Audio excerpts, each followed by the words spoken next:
My name is Alfred Bielik, more commonly known as Al Bielik.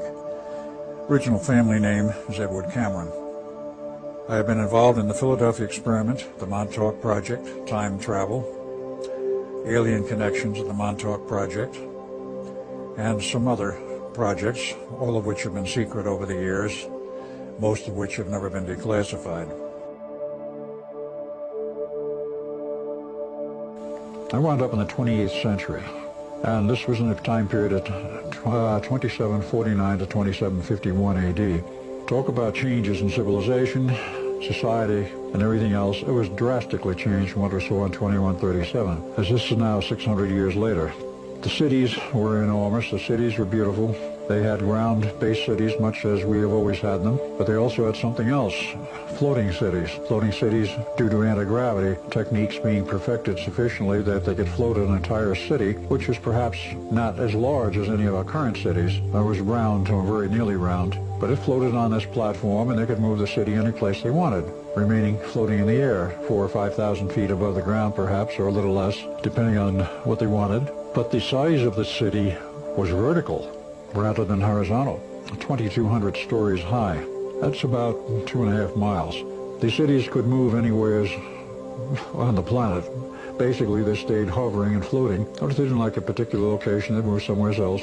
There wasn't that much traffic in moving cities, I can assure you, because the world population in that era, the 28th century, was only 500 million, and I was instructed later that was where they had held it for centuries. There would be no more than approximately 500 million population. Some of the features of this, let's start from the political standpoint. As I learned, all of these cities, whether they're ground-based cities, which the majority were, because they had to do manufacturing, they had to have agriculture and various other things to supply the needs of civilization. But all of them, whether floating or ground-based, were rather interesting in their governmental form. They had essentially no government. There was no government as we know it today. There was no money, there was no banks, there was no political jurisdictions, and there was ended up resolved down to what would be best called a city-state structure, where the city is the state, and any other cities from that one are independent and operate in their own independent manner.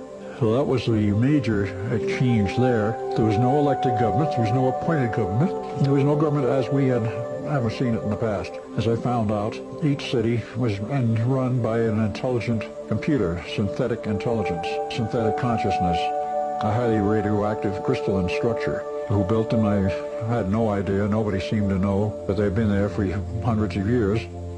And this computer ran the entire city. There were guidelines set down, there were law books, but no courts. There were guidelines set down as to how you're to behave, what your parameters were.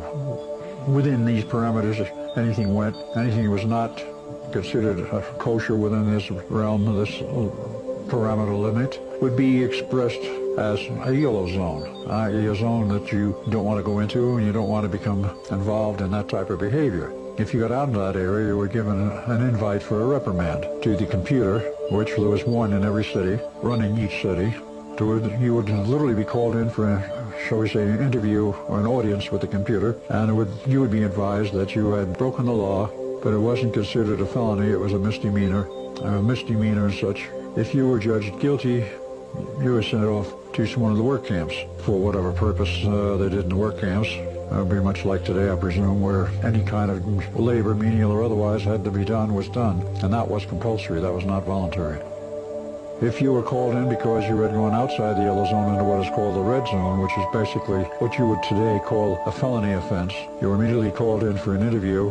You were examined, looked at, talked to, and if the computer at that point thought that you were rehabilitable, that you could learn again to be sociable and within the social bounds of normalcy, you were given one more chance. If the computer decided that you were not capable of fitting into society, you were terminated right then and there.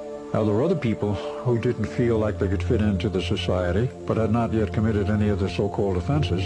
Literally, they were allowed to leave. The word was, if you don't like it here, go live somewhere else. Go out in the boonies if you want, live as a hermit. We don't care. And many did. I do not know what percentage. I was told that quite a lot of people had left the cities and gone out in the boondocks. Whether they formed communities or not, I never did find out. If you weren't required to work, which no one was required to, other than their social obligation, which was well inculcated into the kids, that you had an obligation to contribute to society, to pay for what you have been using and had inherited, for which no money was involved. A sort of credit system was still functional, but otherwise, except for fairly large credit purchases, if that is the right term, they didn't really keep track of very much.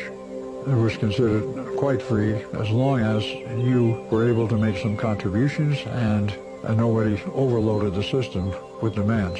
That happened very seldom, that there was an overload of demand for goods and services.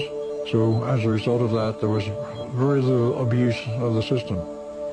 Now, in this period of time, talking with many people, making friends, I had a number of questions. Who built this computer system? That was my first and foremost question. Who maintains it? What happens when it breaks down? Very common questions. No common answer. Very much uncommon answers. First question about the cities, who built them, who maintains them, who maintains the computers, was rather hard to answer and get an answer to. No one really knew much about the history of the construction of the city or how it ran, other than the computer, and you couldn't request an interview. You couldn't request to go in and ask questions.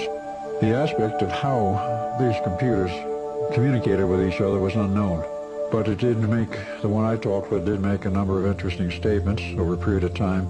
They had been around for about 250 years in this format and this system.